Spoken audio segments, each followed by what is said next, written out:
The first is definite loops. So here is a method for writing a large block of letter L. So you can see that we printed this letter L for several times. So if we don't want to do this, we can use a loop to do this job.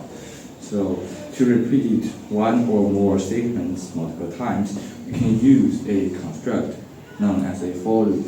So here is an example of a code that is implementing for loop to print these L's. So the syntax of for loop is you just use two semicolons to separate these three expressions.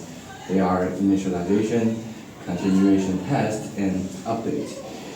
So for this initialization, you just define a variable and give it its value as 0, and then the continuation test is that it is the condition which will let Java keep on operating this line, and that this update is just updating the value of this counter after operating this line, so it can operate this line several times using this construct. So these statements inside the loop are known as the body of the loop. So in our example, we use the variable I to count the number of times the body has been executed. So here is a graph showing how this for loop is executed. So at first, the variable I is 0, and then it needs the condition whether I is less than 7, and if that's true, it will keep on executing, and if I increases to 7, and then it will find that this condition is false, and it will just execute the statement after the loop. In other words, it will just jump out of the for loop. So here's another example.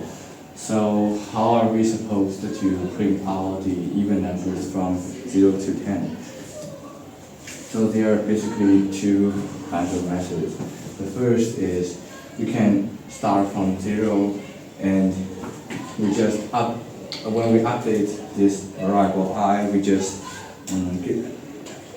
add 2 at a time, and it will goes from 0 to 2 to 4 and etc. So the second method is we just update it by adding 1 at a time, and we also write a if statement inside the for loop. So we only print the value of I if the I is a even number here. So the second type of loop is called while loop. So in general, the while loop has this form. So as with for loops, the statements in the block of a while loop are known as the body of the loop. And typical while loop structure is like this. So we just put the condition here, and then we put the body here. So the body includes what the while loop will execute, and also the update statement is put here. So here's an example of a while loop.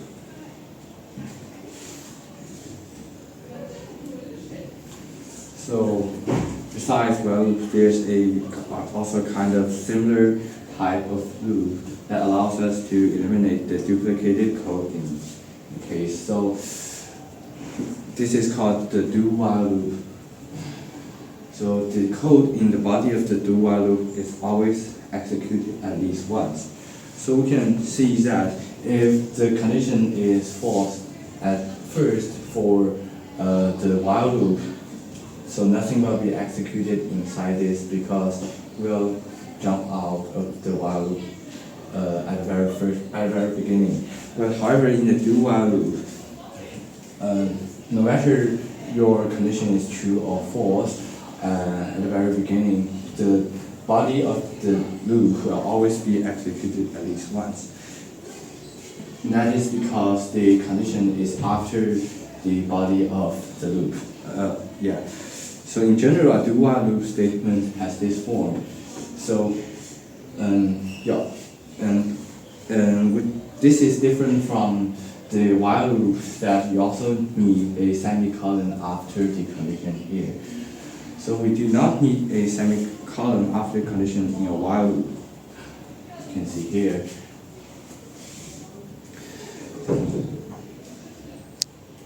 So here is a comparison between while loop and do-while loop. So we can see that in the while loop, we test first and execute the body of the loop if that's true, and then we loop again. However, in the do-while loop, we first execute the body of the loop and then we do the test.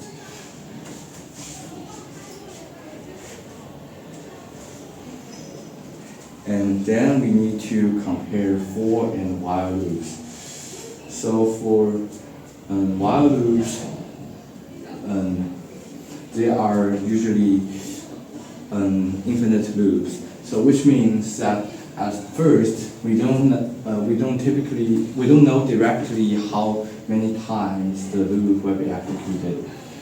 However, for for loops, we usually know at the very beginning how many times it will be executed. For example, we know that the initialization is I equals to 0, and we know that the test, for example, is I is less than 7. So we at the very beginning we know that the for loop will be executed for 7 times. So for these two kinds of loops, they can be converted into each other, and they are basically doing very similar functions. It is just like you need to choose between these kinds of two based on like which one is more convenient for you to write, and also which one is more convenient for you to make others understand your code. And that's all for today's hub activity. Thank you.